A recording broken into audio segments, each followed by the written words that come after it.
ಬಸವ ಜಯಂತಿಯ ಶುಭಾಶಯಗಳು.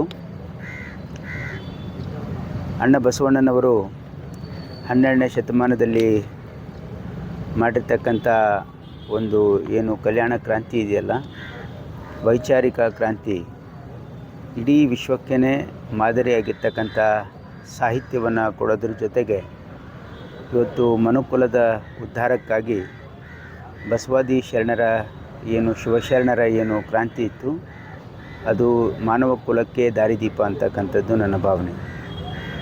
ಅಣ್ಣ ಬಸವಣ್ಣನವರು ಕುಲಕಬ್ಬ ಶರಣರನ್ನು ಗುರುತಿಸಿ ಅನುಭವ ಮಂಟಪದಲ್ಲಿ ಆಗಿರ್ತಕ್ಕಂಥ ಆ ಒಂದು ಚರ್ಚೆ ವಚನ ಸಾಹಿತ್ಯವಾಗಿ ಹೊರಹೊಮ್ಮಿ ಇಡೀ ವಿಶ್ವಕ್ಕೇ ಮಾದರಿಯಾಗಿರ್ತಕ್ಕಂಥ ಒಂದು ಆಧ್ಯಾತ್ಮಿಕ ತಿರುಳು ವಚನ ಸಾಹಿತ್ಯ. ಯಾರು ವಚನ ಸಾಹಿತ್ಯವನ್ನು ಓದಿ ಅದನ್ನು ಅರ್ಥ ಮಾಡಿಕೊಂಡು ತಮ್ಮ ಜೀವನದಲ್ಲಿ ಅದನ್ನು ಅಳವಡಿಸ್ಕೊಳ್ತಾರೆ, ಅವರ ಜೀವನದಲ್ಲಿ ಬದಲಾವಣೆ ಭಾಳ ದೊಡ್ಡ ಪ್ರಮಾಣದಲ್ಲಿ ಆಗ್ತದೆ ಅಂತಕ್ಕಂಥದ್ದು ನನ್ನ ಭಾವನೆ. ವಚನ ಸಾಹಿತ್ಯದಲ್ಲಿ ಭಾಳ ದೊಡ್ಡ ಶಕ್ತಿ ಇದೆ. ಅದು ಆಚರಣೆಯಲ್ಲಿ ಯಾರು ಆಚರಣೆ ಮಾಡ್ತಾರೆ ಅವರ ಜೀವನ ಪರಿವರ್ತನೆ ಆಗ್ತದೆ ಅಂತಕ್ಕಂಥದ್ದು. ಮತ್ತು ವಿಶೇಷವಾಗಿ ನಮ್ಮ ಸಮಾಜ ಒಂದು ವೇಳೆ ಸರಿಯಾದ ಒಂದು ದಾರಿ ಮೇಲೆ ಹೋಗಬೇಕಾದ್ರೆ ಇವತ್ತು ವಚನ ಸಾಹಿತ್ಯವನ್ನು ಮುಂದಿನ ಪೀಳಿಗೆಗೆ ಪರಿಚಯಿಸ್ತಕ್ಕಂಥ ಅವಶ್ಯಕತೆ ಇದೆ ಅಂತಕ್ಕಂಥದ್ದು ನನ್ನ ಭಾವನೆ.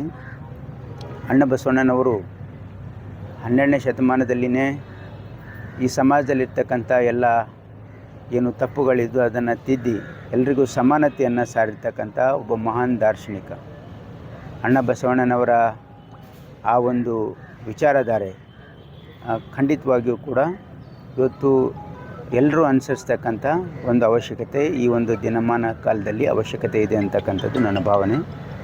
ಮತ್ತು ಈ ಬಸವ ಧರ್ಮ ಕೇವಲ ಕೆಲವರಿಗೆ ಅಥವಾ ಕೇವಲ ಲಿಂಗಾಯತ ವೀರಶೈವ ಲಿಂಗಾಯತ ಧರ್ಮಕ್ಕೆ ಸೀಮಿತ ಅಲ್ಲ. ಇವತ್ತು ಎಲ್ಲ ಅಂದರೆ ಎಲ್ಲ ಜಾತಿಯ ಎಲ್ಲ ವರ್ಗದ ಜನ ಇವತ್ತು ಸೇರಿ ಮಾಡಿರ್ತಕ್ಕಂಥದ್ದು ಆ ಒಂದು ಕಲ್ಯಾಣ ಕ್ರಾಂತಿ. ಹಾಗಾಗಿ ವಚನ ಸಾಹಿತ್ಯಕ್ಕೆ ಇವತ್ತು ಭಾಳ ದೊಡ್ಡ ಕೊಡುಗೆ ಇವತ್ತು ಎಲ್ಲ ಸಮಾಜದ ಶರಣರದಿದೆ. ಹಾಗಾಗಿ ನಾವೆಲ್ಲರೂ ಬಸವ ಧರ್ಮವನ್ನು ಮತ್ತು ಬಸವಾದಿ ಶರಣರ ಏನು ವಚನ ಸಾಹಿತ್ಯ ಇದೆಯಲ್ಲ ಅದನ್ನು ಹೆಚ್ಚಿನ ಪ್ರಚಾರ ಕೊಡ್ತಕ್ಕಂಥ ಅವಶ್ಯಕತೆ ಇದೆ.